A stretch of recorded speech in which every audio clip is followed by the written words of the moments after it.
नमस्कार, city light में स्वागत है आप सभी का। आप देख रहे हैं MB24। मैं हूं आपके साथ। करेंगे एक बड़ी खबर के साथ। बलरामपुर से बड़ी खबर। गणेश विसर्जन के दौरान पत्थरबाजी हुई है। एक लड़की का सिर फट गया। समिति के लोगों में आक्रोश है। 7 लोगों पर पत्थरबाजी का आरोप है। बरियो पुलिस चौकी में भारी संख्या में ग्रामीण मौजूद हैं। आरोपियों पर FIR दर्ज करने की मांग यहां पर की जा रही है। ग्राम आरा की यह घटना है। तो अरुण हमारे संवाददाता ज्यादा जानकारी के साथ फोन लाइन पर जुड़े। अरुण, गणेश विसर्जन के दौरान पत्थरबाजी हुई है, क्या अपडेट इस पूरी खबर पर? जी देखिए, ग्राम पंचायत बरियो के ये सारे लोग थे जो समिति के लोग थे, वो गणेश मूर्ति का विसर्जन करने के लिए ग्राम आरा की तरफ जा रहे थे। ये सभी लोग अपने धुन में मस्त थे। इसी दौरान ग्राम आरा में लगभग 6 से 7 लोगों ने पत्थरबाजी शुरू कर दिया। जब पत्थर एक लड़की के सिर पर पड़ा तो वो उसका सिर फट गया और खून से वो जब लथपथ हो गई तो जो लोग थे उन्होंने देखा कि पत्थरबाजी हो रही है और कुछ जो पत्थर थे, ऐसा कहा जा रहा है कि गणेश मूर्ति के ऊपर भी पड़ा। ऐसे वहां पर तनाव की स्थिति हो गई। जो समिति के लोग थे वो काफी आक्रोश में आ गए और उसके बाद जो आरोपी थे उन पर कार्रवाई की मांग करने लगे। जब मामला गर्मा गया तो राजपुर से भी पुलिस की टीम मौके पर पहुंची है, लोगों को शांत कराने में लगी हुई है। लेकिन जो समिति के लोग हैं वो उन आरोपियों के ऊपर कार्रवाई की मांग कर रहे हैं जो इस तरह से एक चीज को जो भड़काने की कोशिश कर रहे थे, उनके ऊपर कार्रवाई की मांग कर रही है। और फिलहाल जो ग्रामीण है भारी संख्या में वो बरियो पुलिस चौकी में मौजूद हैं, उन लोगों के खिलाफ कार्रवाई की मांग कर रहे हैं जिन्होंने ऐसी हरकत की है, विसर्जन के दौरान पत्थरबाजी की है। फिलहाल जो पुलिस की टीम है मौके पर मौजूद है और जो राजपुर पुलिस की टीम और बरियो पुलिस की टीम, 2 थानों की पुलिस की टीम फिलहाल इस पूरे मामले में काम कर रही है। अरुण, आप नजर बना के रखिएगा, अपडेट आपसे लेंगे। फिलहाल के लिए शुक्रिया इस पूरी जानकारी के लिए।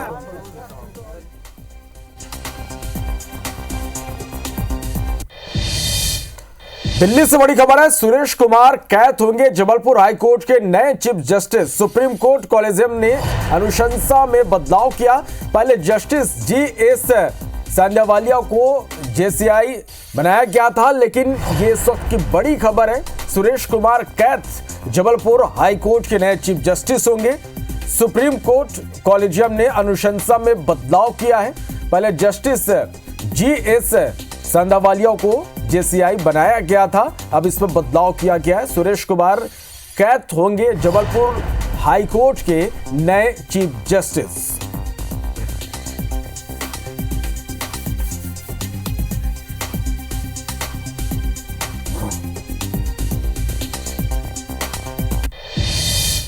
ग्वालियर से एक बड़ी खबर है। हेड कांस्टेबल अंगूरी देवी को लाइन अटैच किया गया। FIR के एवज में 10,000 रुपए की रिश्वत इन्होंने मांगी थी।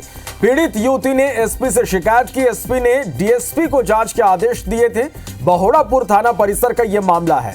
तो बड़ी खबर यह इस वक्त की, ग्वालियर से हेड कांस्टेबल अंगूरी देवी को लाइन अटैच कर दिया गया। FIR के एवज में 10,000 रुपए की रिश्वत मांगी गई थी।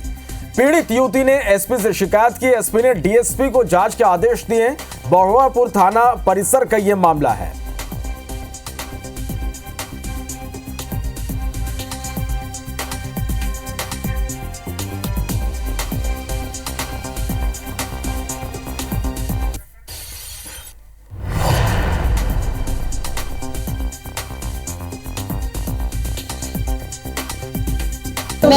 मैम आप इधर आओ।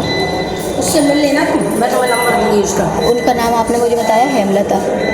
हेमलता को अभी क्या बताया, भूल गई मैं। ब्रजलता। ब्रजलता आपको दे रहा है 5,000 रुपये और उनको उसको मैं बात कर लूँगी। सिर्फ 5,000 में काम हो जाएगा। 1,000 दे देंगे क्योंकि गरीब आदमी। अगर मैं 5,000 रुपये दे भी दूँगी तो फिर कितने दिन में हो जाएगी? टाइम तो लगेगा। नासिर हमारे संवाददाता ज्यादा जानकारी के साथ फोन लाइन पर जुड़े। नासिर, किस तरह से इस पूरे मामले की जांच की गई और ये कार्रवाई हुई? देखिए, ये दोपहर में मामला SP के संज्ञान में आया था। SP ने जांच के आदेश दे दिए। इस महिला DSP है वो जांच कर रही है, लेकिन तत्काल प्रभाव से जो महिला है, जो अंगूरी देवी, जो हेड कांस्टेबल है बहोड़ापुर थाने में पदस्थ है, उसको फौरी तौर पर अभी लाइन अटैच कर दिया गया है।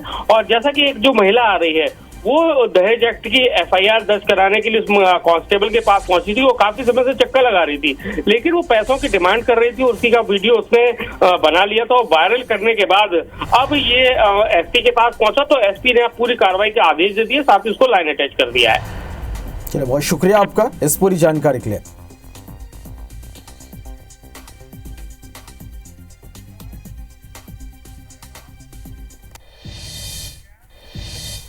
बिलासपुर से खबर, जिला अस्पताल के स्टाफ नर्स से 8 लाख रुपए की ठगी हुई है। मंत्रालय में नौकरी लगाने के नाम पर ठगी की गई है। सहकर्मी ने अपने साथी के साथ मिलकर इस ठगी की वारदात को अंजाम दिया है। मंत्रालय, ईडी और गवर्नर ऑफिस में पहुंच का झांसा दिया गया। पुलिस ने आरोपी के खिलाफ केस दर्ज कर लिया है।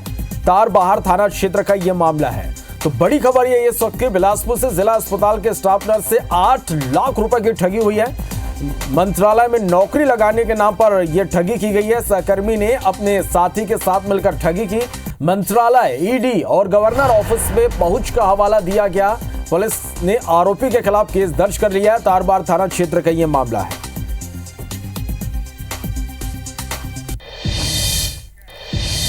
रायपुर के तेलीबांधा मरीन ड्राइव इलाके में युवती की गला काटकर हत्या करने वाले आरोपी ने मामले में बड़ा खुलासा किया। आरोपी की पत्नी ने सबसे पहले IBC 24 के कैमरे पर आकर एक बड़ा खुलासा किया है। आरोपी की पत्नी से खास बातचीत की हमारे संवाददाता तहसीन जैदी ने। राजधानी रायपुर के तेलीबांधा इलाके में सोमवार को हुई दिन दहाड़े युवती की हत्या मामले में एक बड़ा खुलासा हुआ है। पूरे मामले में बात करने के लिए आरोपी लोकेश्वर तारक की जो पत्नी है वो पहली बार IBC 24 के कैमरे के सामने यहाँ आई है। हम उनसे जानते हैं। आरोपी लोकेश्वर ने बताया है कि ये जो मृतका थी, आप और ये 1-2 माह साथ में रहे हैं। हाँ, 2 महीना तक रही हूँ। तो ये जो मृतका थी, ये क्या कहती थी कि आना है, कुछ किस तरीके का दबाव बनाती थी इस पे, कुछ कभी बताया या आपको लगा कि क्योंकि जिस तरीके से उसने आपके मोबाइल की बातचीत भेजना और इस तरीके से करना, तो क्या लगता है कि ये कहीं ना कहीं अपनी जगह बना रही थी आपको, आपकी जगह? नहीं, वो फंसाने के लिए किया भैया ये सब। ये थे आरोपी लोकेश्वर तारक की पत्नी जो बता रही थी कि ये जो मृतका है वो और जो आरोपी है लोकेश्वर तारक, ये सभी लोग साथ में रहे हैं। और जिस तरीके से उन्होंने ये बात भी कही कि वो इन पे दबाव बना रही थी और उनके जो तस्वीरें और कुछ ऑडियो थे वो इनकी पत्नी को दूसरे नंबर से लोकेश्वर को भेजा है और जिसके चलते ये पूरी हत्याकांड को अंजाम आरोपी के द्वारा दिया गया है। फिलहाल पुलिस ने उसको गिरफ्तार कर लिया और पूछताछ में जुटी हुई है। कैमरामैन नरेंद्र मार्कंडे के साथ तहसीन जैदी, IBC 24 रायपुर। जबलपुर में कॉलेज छात्राओं को पोर्न वीडियो भेजकर उन्हें ब्लैकमेल करने पर पिछले दिनों जमकर बवाल मचा। अब पुलिस को मामले में एक बड़ी सफलता मिली। पुलिस जांच में एक बड़ा खुलासा हुआ। इस रिपोर्ट को देखिए। जबलपुर ब्लैकमेलिंग कांड में पुलिस को हाथ लगे अहम सुराग से पता चला है कि इसका गैंग हरियाणा से चलाया जा रहा है। जबलपुर पुलिस की एक टीम आरोपियों को पकड़ने हरियाणा पहुंची, लेकिन आरोपी चकमा देकर भाग निकले। पुलिस को आरोपियों के नाम समेत कई जानकारियां मिली, लिहाजा पुलिस आरोपियों को जल्द गिरफ्तार करने की बात कह रही है। जो बच्चियां हैं उनके द्वारा जो FIR दर्ज कराई गई थी उसको गंभीरता से लेते हुए पुलिस ने इसमें विवेचना करी तो पता चला कि जिन नंबरों से ये WhatsApp मैसेजेस और कॉल करे गए थे वो हरियाणा राज्य के एक जिले, एक गांव से ओरिजिनेट हुए थे। पुलिस की टीम वहां गई थी, वहां लगातार 4-5 दिन प्रयास किया है और साइबर की मदद से इन आरोपियों का नाम भी पता चल चुका है। अभी तो वो नहीं पकड़े गए हैं, लेकिन इन त्योहारों के बाद पुलिस की टीम दोबारा जाएगी और आरोपियों को पकड़ेगी। पुलिस जांच में ये भी पता चला कि आरोपियों ने OTP भेजकर एक छात्रा का WhatsApp हैक कर लिया था और कॉन्ट्रैक्ट चुराकर ब्लैकमेलिंग का खेल खेला। एक चीज जो हम लोग को साइबर की विवेचना में समझ में आया है कि एक तरह से उन्होंने किसी एक बच्ची का पहले WhatsApp हैक करा है, उससे OTP मांगा था और फिर उसका WhatsApp हैक करके और फिर उसको डरा के उससे बोला था कि तुम अपना सिम तोड़ दो। तो ऐसा लगता है कि जब एक किसी बच्चे का WhatsApp हैक किया होगा तो सारे कॉन्टैक्ट्स उसके पास आ गए होंगे। हालांकि ये अभी जब आरोपी मिलेंगे तभी कंफर्म हो पाएगा। IBC 24 ने ही इस ब्लैकमेलिंग कांड का खुलासा किया था। आरोपी गर्ल्स कॉलेज की छात्राओं को पोर्न वीडियो भेजकर ब्लैकमेलिंग कर रहे थे। कई छात्राओं ने बदनामी के डर के कारण पैसे भी भेजे।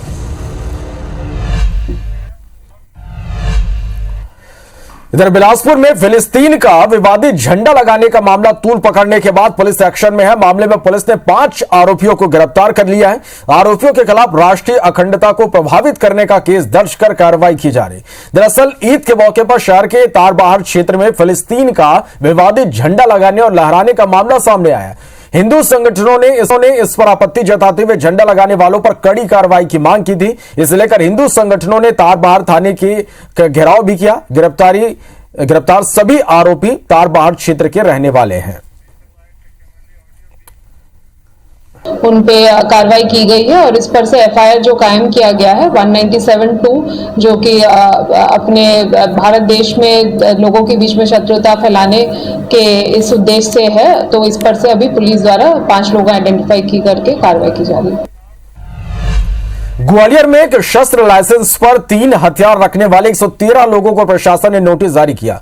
इस नोटिस पर बड़े राजनीतिक नेताओं के साथ एक केंद्रीय मंत्री का नाम भी शामिल है। इनमें गुना से सांसद केंद्रीय मंत्री सिंधिया का नाम भी शामिल है। ज्योतिरादित्य सिंधिया के पास 2 राइफल और 1 पिस्टल है। नए नियम के मुताबिक एक व्यक्ति अपने शस्त्र लाइसेंस पर केवल 2 हथियार रख सकता है, लेकिन कुछ लोग अपने राजनीतिक रसूख से 3-3 हथियार रखते हैं। वहीं आनंद फानन में 63 से ज्यादा लोगों ने अपना 1 हथियार सरेंडर कर दिया और कुछ नेताओं ने नहीं किए हैं, जिन्हें दोबारा नोटिस भेजा जा रहा। फिलहाल शस्त्र सरेंडर नहीं किए जाने पर उसे अवैध माना जाएगा। नया नियम लागू होने के बाद 50 लाइसेंसधारी ऐसे हैं जिन्होंने अपना तीसरा हथियार अभी तक सरेंडर नहीं किया है। ये लगभग हमारे 113 लोग थे जिनके पास 3 लाइसेंस थे। उनमें लगभग 63 लोगों ने सरेंडर कर दिए हैं। जिन लोगों ने कोई रिस्पॉन्ड नहीं दिया है उन लोगों को हम लोगों ने नोटिस दिए हैं। अधिकतर लोगों ने सहमति व्यक्त की है कि वो सरेंडर कर देंगे। मुझे लग रहा है जल्दी शीघ्र ही हम इसको कर लेंगे। छत्तीसगढ़ सब इंस्पेक्टर भर्ती परीक्षा 2018 का रिजल्ट जारी करने की मांग को लेकर अभ्यर्थियों का आंदोलन अब तेज हो गया है। धरना स्थल पर आमरण अनशन पर बैठे अभ्यर्थियों की संख्या अब 3 से बढ़कर 33 हो गई। मंगलवार को 30 और लोग आमरण अनशन पर बैठ गए। अभ्यर्थियों का कहना है कि जब तक रिजल्ट नहीं निकलेगा वे अन्य ग्रहण नहीं करेंगे। वहीं प्रदर्शन करते हुए बड़ी संख्या में अभ्यर्थी नेताजी सुभाष स्टेडियम के पास जमा हुए, जिनमें से 55 अभ्यर्थियों ने रक्तदान किया और शासन से रिजल्ट जारी करने की मांग की। छात्रों के लगातार प्रदर्शन पर गृह मंत्री विजय शर्मा ने कहा कि कांग्रेस कार्यकाल में गड़बड़ी हुई है। अभ्यर्थी भुक्तभोगी हैं उसके, हम उनके साथ सहानुभूति हमारी है। सरकार जल्द नतीजे जारी करेगी। 5 साल तो पुरानी सरकार ने गड़बड़ किया, सब जानते हैं। अभी आकर के इनका कोर्ट केस ठीक हुआ, अभी आकर के इनके परीक्षाएं उसमें हुई हैं, अभी आकर के रिजल्ट बनने वाला है भाई। तब जाकर के पुरानी सरकार के कारण जो कुछ हुआ है उसके कारण ये लोग पीड़ित हैं। मुझे उनसे पूरी सहानुभूति। कुछ काम है, कुछ उसमें फाइनल लिस्ट बनाना बाकी है, एक निर्देश की आवश्यकता है, ऐसा कुछ है। तो 15-20 दिन 25 दिन में हो जाएगा। मैंने कहा था वो समय होते होते हो जाएगा। इंदौर के देवी अहिल्या विश्वविद्यालय में 19 सितंबर को होने वाले दीक्षांत समारोह से पहले विवाद की स्थिति बन गई। समारोह में शामिल होने वाले पीएचडी स्कॉलर्स राष्ट्रपति मुर्मू से डिग्री लेने पर अड़ गए हैं। स्कॉलर्स ने ऐसा नहीं होने पर दीक्षांत समारोह के बहिष्कार तक की चेतावनी दे दी है। हालांकि स्कॉलर्स को मनाने की कोशिश की जा रही है और उनकी कुलाधिपति यानी राज्यपाल और उच्च शिक्षा मंत्री से डिग्री लेने की मांग पर चर्चा की जा रही है। दरअसल राष्ट्रपति केवल गोल्ड और सिल्वर मेडलिस्ट 46 छात्र छात्राओं को ही मेडल प्रदान करेंगे, लेकिन पीएचडी 137 स्कॉलर्स राष्ट्रपति के हाथों से ही डिग्री लेने पर अड़ गए। हालांकि राष्ट्रपति गोल्ड सिल्वर मेडलिस्ट के अलावा पीएचडी स्कॉलर्स के साथ ग्रुप फोटो में जरूर शामिल होंगे। दीक्षांत समारोह पीएचडी धारियों के लिए होता है, ना कि गोल्ड मेडलिस्ट को अवार्ड देने के लिए।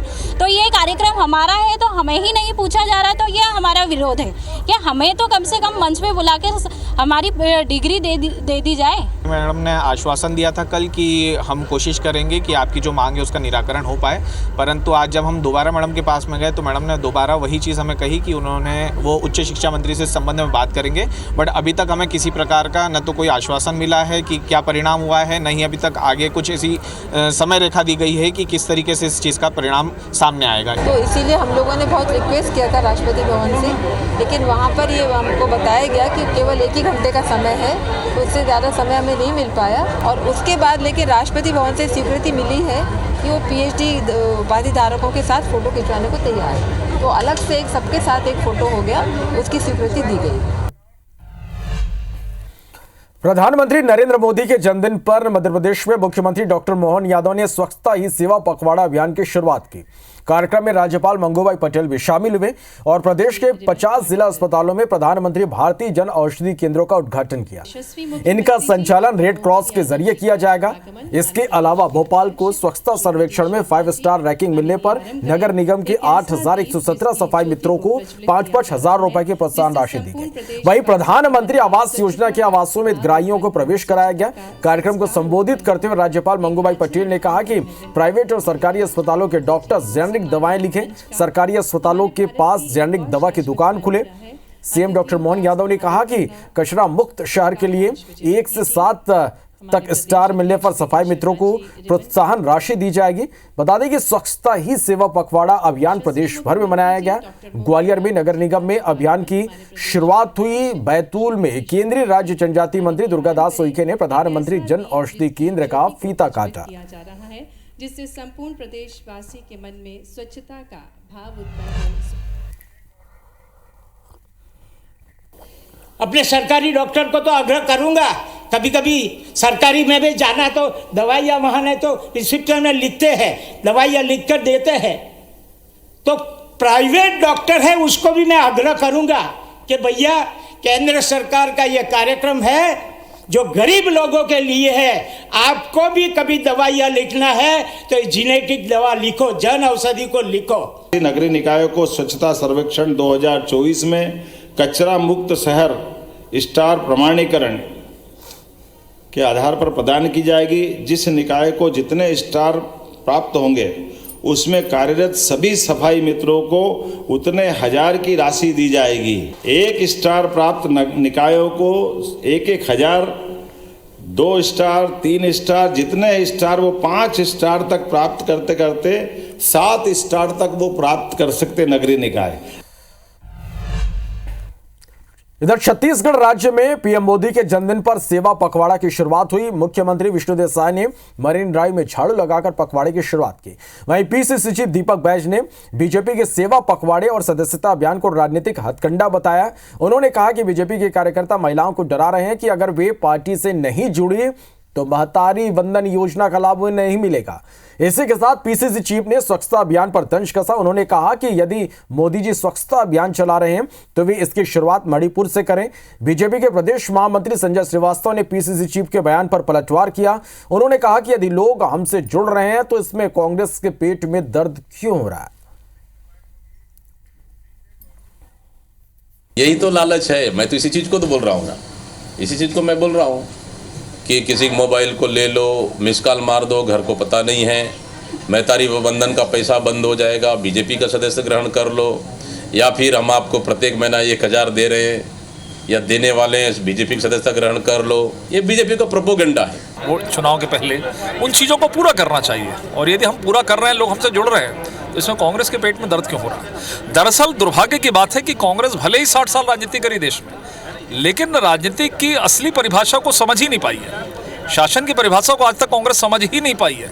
वो केवल सत्ता भोगी कि हम सरकार में आ रहे हैं, हम सत्ता का दुरुपयोग करके हम किस तरीके से उसका उपभोग करें, ये परिभाषा कांग्रेस की है। रायपुर के इंडोर स्टेडियम में मोर आवास मोर अधिकार कार्यक्रम का आयोजन हुआ। कार्यक्रम में प्रधानमंत्री नरेंद्र मोदी के जन्मदिन के मौके पर सीएम विष्णुदेव साय ने प्रधानमंत्री आवास योजना पर आधारित तकनीकी मार्गदर्शिका का विमोचन और गृह पोर्टल का शुभारंभ किया। सीएम ने 23,000 से अधिक शहरी परिवारों को उनके आवासों की चाबी भी सौंपी। इसी के साथ छत्तीसगढ़ के 5,11,000 से अधिक आवासीन परिवारों को मकान बनाने के लिए पहली किस्त 2,044 करोड़ रुपए की राशि ऑनलाइन ट्रांसफर की गई। कार्यक्रम में प्रधानमंत्री मोदी भी वर्चुअली जुड़े। इस अवसर पर सीएम साय, विधानसभा अध्यक्ष रमन सिंह, डिप्टी सीएम विजय शर्मा और अन्य मंत्रियों ने पीएम आवास योजना के हितग्राहियों के पैर पखारे। वहीं पीसीसी चीफ दीपक बैज ने पीएम आवास की राशि जारी करने पर सवाल उठाए। उन्होंने कहा कि सीएम शायद जनता को भ्रमित करना बंद करें और हितग्राहियों की सूची बताएं। जब बीजेपी की सरकार बनी थी तब 18 लाख आवास देने की कैबिनेट में स्वीकृति हुई थी, लेकिन ऐसा नहीं हुआ। आज 5,11,000 लोगों का प्रथम किस्त उड़ीसा की राजधानी भुवनेश्वर से जारी की है। करीब 23,000 शहरी आवास जिनका पूरा हो गया है, जिनको आज गृह प्रवेश कराए हैं।